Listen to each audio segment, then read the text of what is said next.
En raison de la crise économique, en ce milieu d'année, au moment où je vous parle, notre manque de ressources se chiffre à 40 500 €. Et nous faisons donc appel de toute urgence à votre générosité pour permettre à TV Liberté de passer l'été, de faire face à ses engagements financiers, d'avoir les bases pour construire, bâtir les programmes et les émissions. Aidez-nous à atteindre ce but. Avec tous ceux qui ont le désir que vive la France, nous allons faire grandir notre influence et porter haut et fort vos idées et vos aspirations. Notre projet est un combat. Nous avançons et progressons à pas de géant et quand on veut nous faire taire, on passe à l'attaque. Alors oui, il y a le feu. Alors oui, à l'attaque.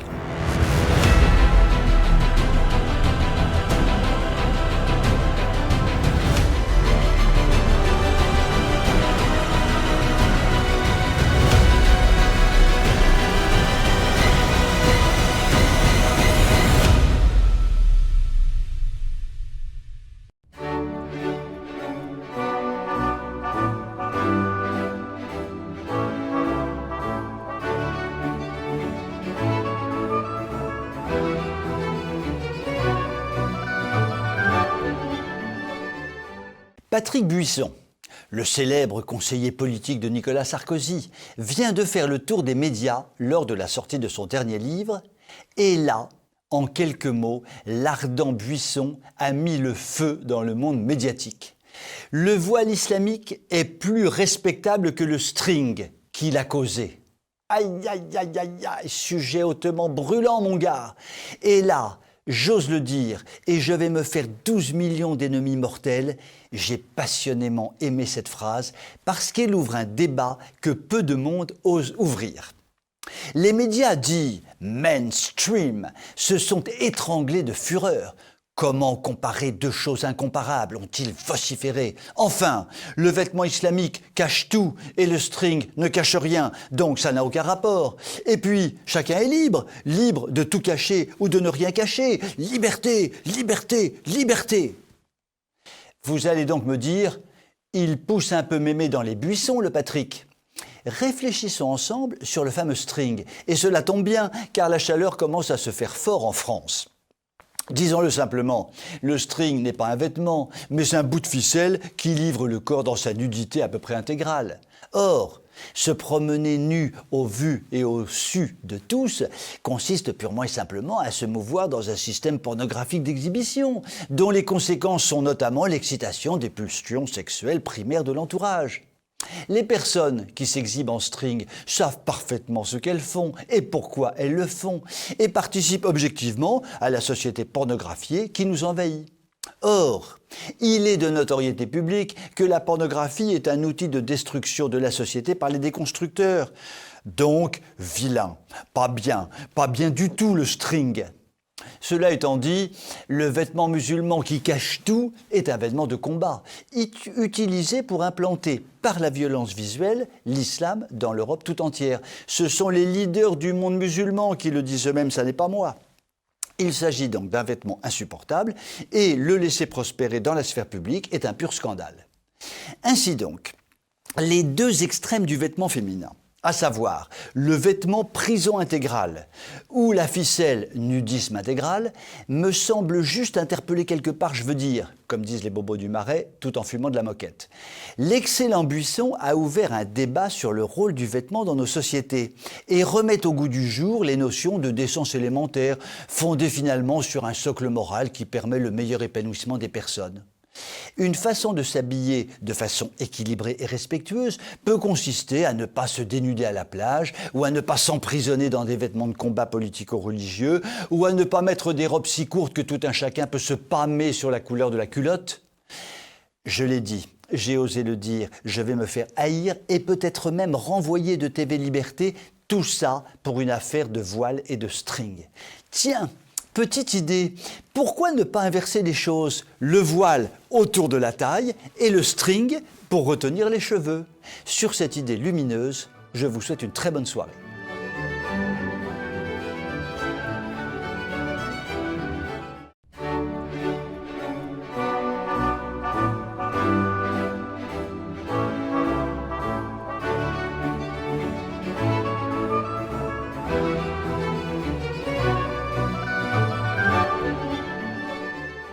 Par les temps qui courent, on n'entend plus parler de Greta Thunberg. Cela m'attriste fort, comme vous pouvez vous en douter, parce que du coup, je n'ai plus grand-chose à raconter sur elle. Alors, il faut que je me trouve une autre victime expiatoire pour pouvoir exercer mes griffes et les maintenir dans une forme olympique, tout en essayant de détendre un peu l'atmosphère. Eh bien justement, en parlant d'atmosphère, l'idée m'est venue de me pencher à nouveau sur le cas de Thomas Pesquet. Et là, surprise incroyable mais vraie, Pesquet n'est pas sans rapport avec Greta, comme vous allez le voir. Rappelons-nous, Thomas Pesquet est le spationaute français qui travaille pour Elon Musk. Eh bien, depuis qu'il est l'hôte de la Station spatiale internationale, Thomas Pesquet se prend pour le héros de la mondialisation heureuse, de l'écologie cool et du multiculturalisme cosmique. Il est vrai qu'à l'échelle du cosmos, les particularismes et les identités locales, ça paraît microscopique. L'Amérique, l'Afrique, l'Europe, vu du ciel, c'est tout pareil. Alors il se sent pousser des ailes et se met à pousser la chansonnette de la fraternité universelle avec des tweets et des posts Facebook assez affligeant, dans le genre CM2 qui s'émerveille du monde en classe verte. Ça se décline sous de multiples formes, un peu comme dans les albums d'Alice au Pays des Merveilles. Thomas Pesquet et l'égalité homme-femme. Thomas Pesquet et le réchauffement climatique. Thomas Pesquet et l'Europe. Ça donne ça, ouvrez les guillemets. Un objectif de développement durable de l'ONU qui me tient à cœur, c'est d'atteindre l'égalité des genres et l'autonomie pour toutes les femmes et les filles. Fermez les guillemets. C'est quoi le rapport avec la choucroute intersidérale? Dieu seul le sait, mais visiblement pour Thomas Pesquet, voilà l'urgence du moment quand il est en orbite dans l'espace. Ou encore, ouvrez les guillemets. On a parfois tendance à oublier les bienfaits de l'Europe tellement nous y sommes habitués. Fermez les guillemets. Oui, tomate au ketchup, l'Europe c'est bien, l'Europe c'est gentil, surtout vu de la stratosphère, surtout vu de loin, de très très loin. Ou encore un petit couplet qui plairait beaucoup à Greta. Je vous l'avais dit qu'il y avait un rapport entre Thomas et Greta. Ouvrez les guillemets. Ce sont toujours les zones les moins peuplées qui sont les plus belles. Fermez les guillemets. L'homme, c'est moche, la planète sans homme, c'est mieux.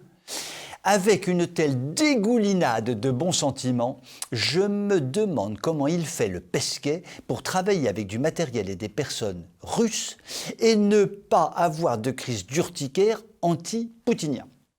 Mystère de la science.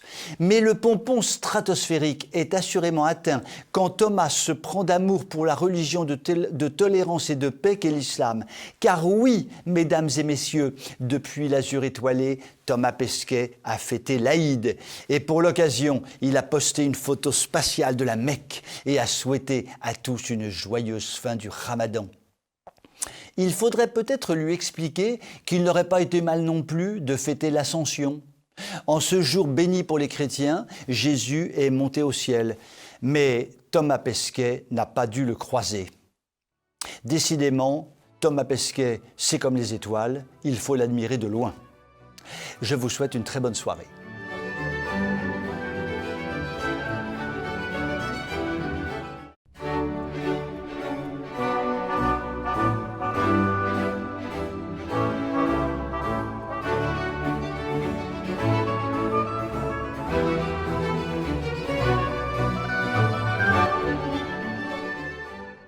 En cette année de commémoration du bicentenaire de la mort de Napoléon, Emmanuel Macron, premier et nous l'espérons dernier du nom, ne trouve rien de mieux à faire que de dynamiter le corps des préfets institué par le premier consul par la loi du 28 Pluviose en 8, c'est-à-dire le 17 février 1800 pour ceux qui ne causent pas le calendrier républicain dans le texte.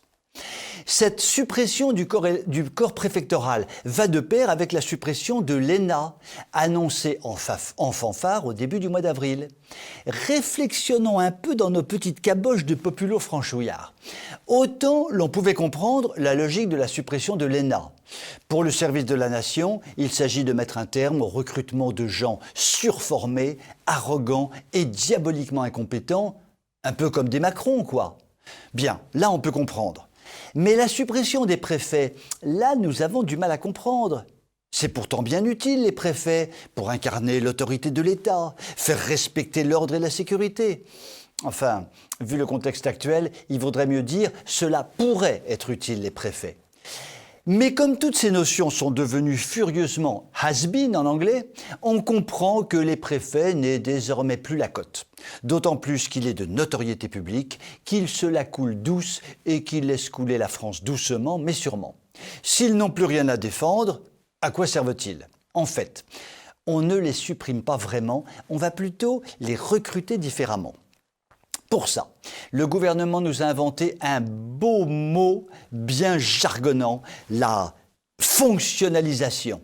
La fonctionnalisation, c'est le contraire de la logique des corps, selon laquelle il faut appartenir à un corps pour accéder à certains emplois de la fonction publique. Exemple. Pour accéder aux plus hautes fonctions financières de l'État, il faut appartenir au corps prestigieux de l'inspection des finances, qui depuis un demi-siècle se donne un mal de chien pour mettre l'État en faillite. Donc, supprimer la notion de corps, pourquoi pas ? Cela peut paraître une bonne idée. Plutôt que de privilégier le corps, on prévoira l'adéquation emploi-profil. Peut-être qu'avec ça, on évitera d'avoir un nouveau Macron inspecteur des finances, puis ministre de l'économie, puis président de la République. Pardon, là je m'égare, ça dépasse le cadre de la réforme. Revenons à nos préfets. Les préfets ne seront donc plus recrutés dans le corps des préfets. Ils seront choisis, ma foi, on ne sait pas trop comment. Au choix, carte d'adhésion à la République en marche, 22e grade à la Grande Loge X ou Y, copain de la maîtresse du sous-secrétaire d'État aux affaires publiques en charge du Covid. En fait, rien d'innovant dans tout ça, c'est déjà plus ou moins le cas. Sauf que là, ce sera officiel et non plus officieux. Ce sera donc officiellement officieux en fait. Finalement, et parlons clair et simple, comme me le répète souvent tante Gertrude, la réforme de la préfectorale, ce n'est ni plus ni moins que l'institutionnalisation de la magouille républicaine. Pas sûr que ça contribue à rapprocher les Français de leurs dirigeants et de leur administration. Pauvre Napoléon tout de même, il n'a vraiment pas mérité un bicentenaire aussi vermoulu. Je vous souhaite une très bonne soirée.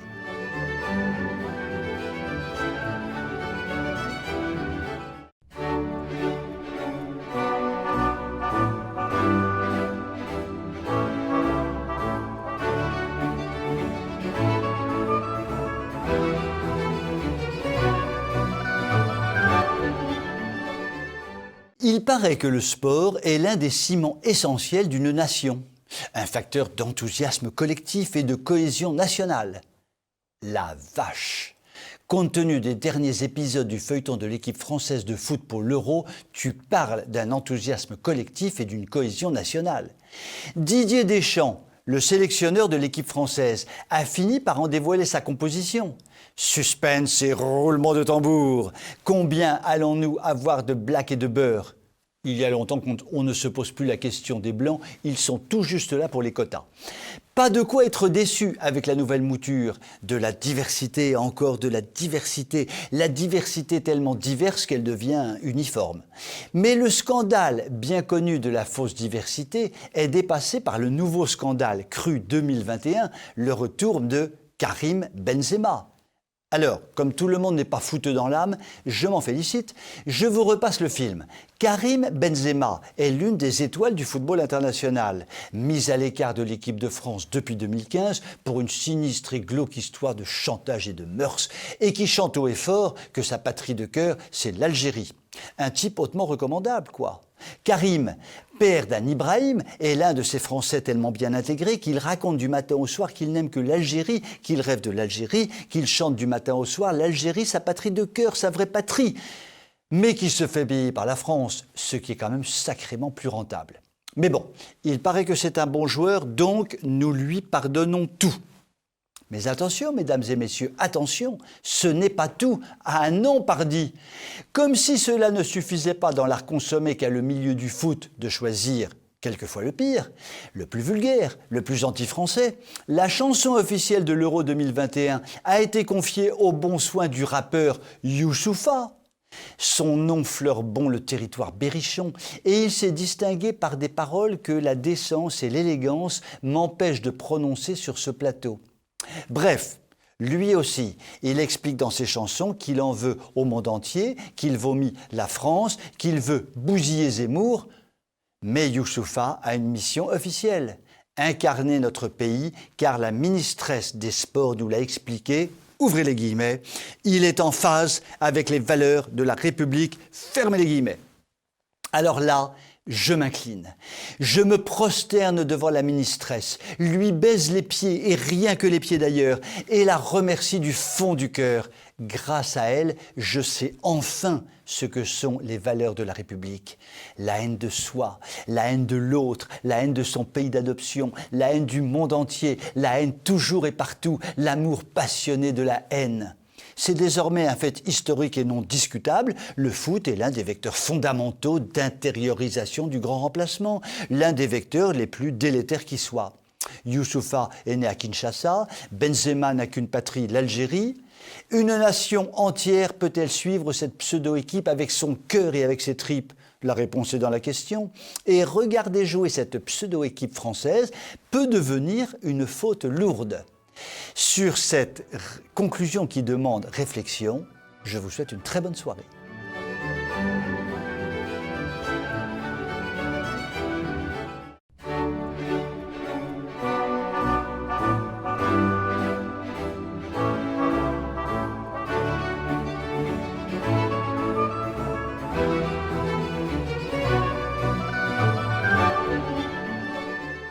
Certains sont en quête d'identité de genre. D'autres connaissent les affres de la quête d'identité nationale. En la matière, le pompon revient assurément à Manuel Valls. Avec Valls, ça swing sec. Au fait, vous vous rappelez Manuel Valls, non? Il faut dire qu'il a laissé un souvenir inoubliable. Un ancien Premier ministre de François Hollande, comme Jean-Marc Ayrault. Ça y est, ça vous dit quelque chose? Manuel Valls est assurément l'un des recordmen internationaux du retournement de veste de nationalité, à tel point qu'il envisage d'en faire une discipline olympique. Avec un peu de chance, il pourrait être homologué pour les JO 2024. Vérité en deçà des Pyrénées, erreur au-delà des Pyrénées, comme disait ce bon vieux Pascal. Valls, c'est un peu ça. Il ne sait jamais de quel côté des Pyrénées il se trouve, le Valls. Entre la France et la Catalogne, son cœur balance et ses attachements varient en fonction des tartes électorales qu'il peut se prendre. On le chasse du gouvernement français ? Qu'à cela ne tienne. Barcelone, mon amour, je suis à toi, corps et âme, déclame le bel Hidalgo Manuel.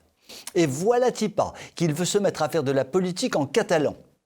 En septembre 2018, alors en pleine campagne municipale à Barcelone, il fait la promesse solennelle, promis, juré, craché, de s'engager totalement pour la belle catalane. Et en cas de défaite, une seule issue envisageable, se retirer de la vie politique.